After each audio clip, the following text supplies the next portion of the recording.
Bienvenidos al episodio número 6 de Crónica de un Católico Perplejo. Hoy discutimos las opiniones de Monseñor Carlo María Vigano sobre el Concilio Vaticano II. Comenzamos.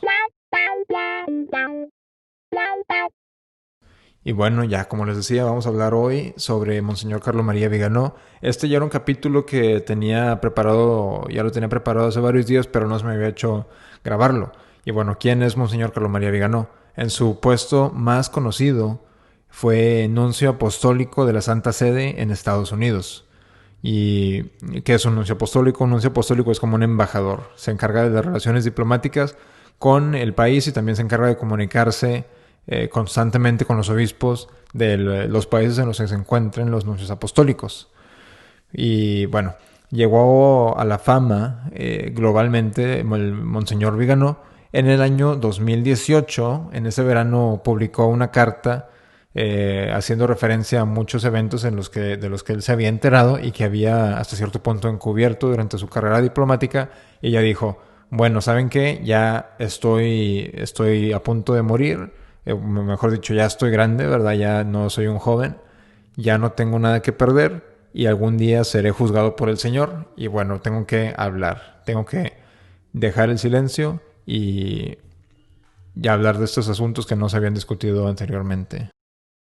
Y bueno, por estos asuntos no nos vamos a preocupar en el programa de hoy porque ya ha habido muchísimos y horas de youtubers que se han dedicado a tocar estos temas, todos estos escándalos que se revelaron con las principales declaraciones de Monseñor Vigano. Lo que nos interesa en el programa de hoy, más que nada, es su punto de vista teológico sobre el Concilio Vaticano II, que lo hemos mencionado mucho en otros capítulos.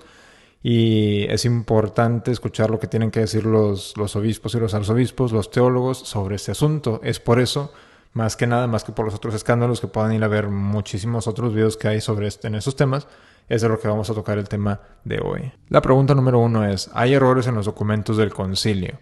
Y bueno, la mayoría de los tradicionalistas, dirían, no necesariamente, no precisamente, más que en algunas cuantas ocasiones. Por decir, en el documento Nostra Aetate dice, la Iglesia mira también con aprecio a los musulmanes que adoran al único Dios. Tradicionalmente la Iglesia Católica nunca ha enseñado que los musulmanes adoran específicamente al mismo Dios que nosotros. Ahora, en una manera a lo mejor filosófica, puede ser que sí, porque ellos adoran a un solo Dios. Nosotros los cristianos tenemos un solo Dios, pero sabemos que nosotros adoramos a Cristo, Padre, Hijo y Espíritu Santo. Los musulmanes no reconocen al Padre y al Hijo y al Espíritu Santo, entonces de manera formal no se puede decir que adoran al mismo Dios, pero sí proclaman adorar a un Dios. Seguimos ahora con el documento Lumen Gentium, párrafo número 8.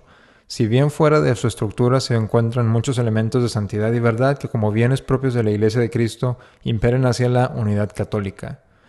Es algo que este párrafo es algo de que los modernistas se han aprovechado sumamente y ahora dicen que todo lo que se encuentra en todas las religiones del mundo, dependiendo, por decir, si es una cosa buena, por decir, si los budistas proclaman ayudar al prójimo, bueno, ayudar al prójimo es bueno, entonces eso significa que se encuentra Cristo en esas religiones falsas. Ya en el párrafo número 16 del Lumen Gentium y también en el documento Dignitates Humanae se encuentra también unas palabras curiosas sobre los musulmanes. Entonces yo, como no soy teólogo, no tengo ninguna preparación especial en teología, pero les puedo decir que los teólogos, especialmente los tradicionalistas, que son a los que yo les confío, sí mencionan cierto tipo de errores en los documentos del concilio. Uno de los más conocidos de los que pudiéramos decir errores en los documentos del concilio es en el documento también Dignitates Humanae, que se pudiera decir que hasta cierto punto dice que la libertad de religión se debe permitir, que no debe de haber ningún impedimento de ninguna manera en la expresión pública de todas las religiones. Esto es quiebra completamente con la tradición católica, que dice, ok, te podemos tolerar protestantes, se puede tolerar el protestantismo, pero no lo puedes hacer público, no puedes proselitizar, no puedes andar públicamente como andan hoy en día los testigos de Jehová, los mormones y muchos protestantes, yendo casa por casa haciendo el proselitismo. Eso solamente se le puede permitir a la Iglesia Católica, es la diferencia. Una cosa es la tolerancia en privado y otra cosa es que se permita proclamar esos errores, esas herejías en público. Es lo que la iglesia siempre ha enseñado hasta cierto punto con las religiones falsas. Pero los documentos del concilio sí nos dejan entrever que ahora ya la iglesia cambia su postura y ahora dice, bueno, ¿saben qué? Ya no va a haber no va a pedir la iglesia ninguna restricción a ninguna religión falsa y vamos a dejar que protestantes, musulmanes, budistas, etcétera, puedan proselitizar, puedan proclamar sus errores en público, porque el hombre solamente puede llegar libremente a la verdad, que es cierto.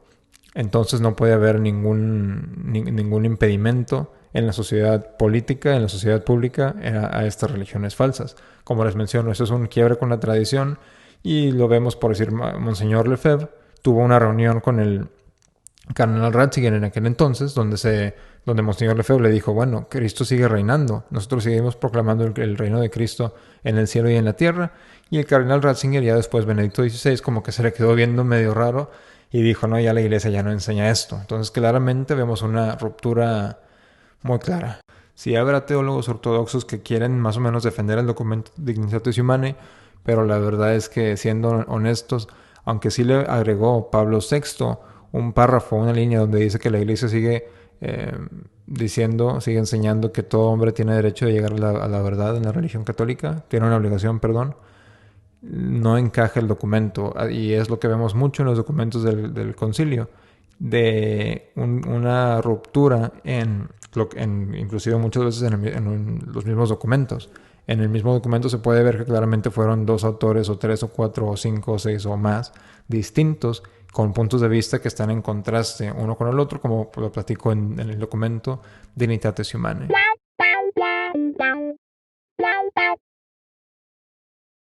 Y bueno, ¿qué tiene que ver Monseñor Carlo María Vigano con el concilio?